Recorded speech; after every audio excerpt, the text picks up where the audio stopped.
And KVGC News Time is now 7 minutes after the hour of 7 o'clock. Time for a look at the news for a Friday. It's the 6th day of April for 2018. In the news today, more than 100 homes in Northern California being used by Chinese drug traffickers to grow marijuana were seized by U.S. federal authorities in a two-day operation that concluded Wednesday. In a press release issued yesterday, Attorney General Jeff Sessions said the investigation that began in 2014 resulted in one of the largest residential forfeiture efforts in American history. 61,000 marijuana plants, about 440 pounds of processed pot, and 15 firearms were seized from the grow homes, which were being run by a multi-million-dollar criminal enterprise based in China.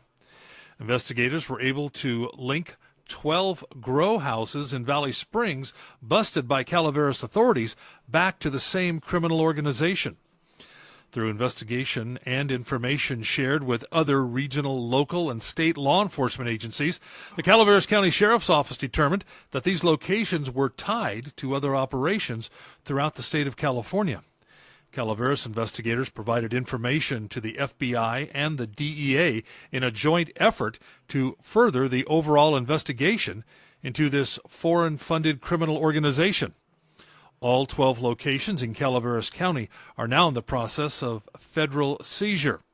During the service of search warrants at these 12 locations, the Calaveras County Sheriff's Office seized 9,741 marijuana plants, 148 pounds of processed marijuana, around $11,000 cash, and made 5 arrests. The case is still under investigation. Well, a former Calaveras County man accused of killing his wife for insurance money has been issued a new trial date.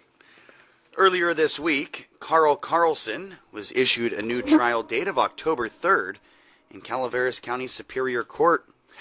Carlson has been accused of killing his wife, Christina Carlson, who died in a fire at their Murphy's home in 1991, and collecting $200,000 in life insurance following her death. Now, Carlson's serving a sentence of 28 years to life in Seneca County, New York, after pleading guilty to 2 counts of second-degree murder and committing insurance fraud to collect on an insurance policy he submitted days before the death of his son Levi, who'd been pinned under a truck at their family farm back in 2008. Judge Thomas Smith scheduled a pretrial conference for 3 p.m. June 12th to check the status of the case. Calaveras DA Barbara Yoke told the judge her office and Carlson's defense team would work together to determine a set of jury questions before jury selection began.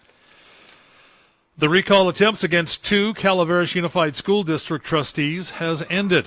According to the Calaveras County Elections Department, proponents did not submit a completed petition with valid signatures before the deadline last month to qualify the campaign against Area 1 trustee Sherry Rochelet for the June ballot. A story in the Calaveras Enterprise reported the efforts to recall Area 3 trustee Dennis Dunnigan ended when the proponents failed to submit a corrected blank petition for review before the deadline. The recall campaigns came almost immediately after the 4-day strike back in October by the Calaveras Unified Educators Association. Well, more than 50 people attended the first of 5 town hall meetings in Copperopolis last night to discuss water and sewer rate changes proposed by CCWD. The meeting kicked off at 6 p.m. with a 45-minute presentation from the district's general manager, Dave Egerton, which provided an overview of CCWD and the proposed rate adjustments. This was followed by more than an hour of Q&A and small group discussions, which continued until about 8. Now, if you have questions about the proposed rate hike, contact the CCWD Customer Service Department, 754-3123.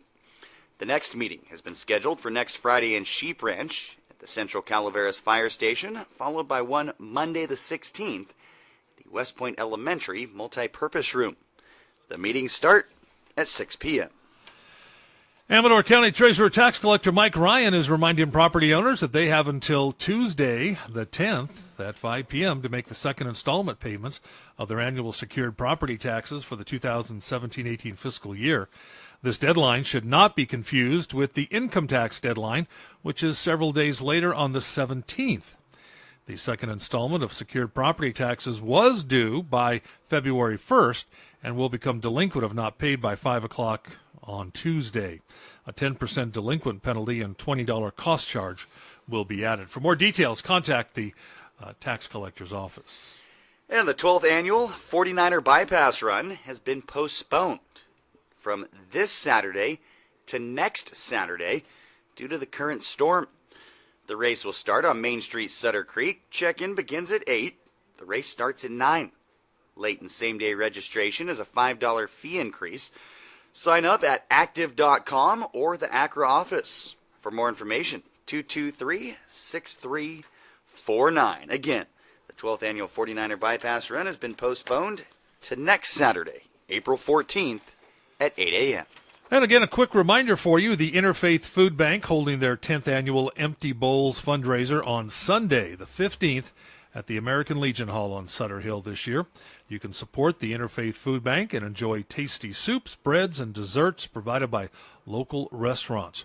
You'll also take home a handcrafted or specially designed bowl, each representing a family, a child, or a senior struggling with hunger. Tickets are $15 or $8 for those 12 and under. They're available at the Interfaith Food Bank, the thrift store, or the Amador County Chamber of Commerce. And that's a look at local news on a Gold Country Friday morning. Remember, for the latest news, traffic, and weather 24 hours a day, visit our website at kvgcradio.com. From the KVGC News Center, I'm JD. And I'm Jim Geedy, reporting.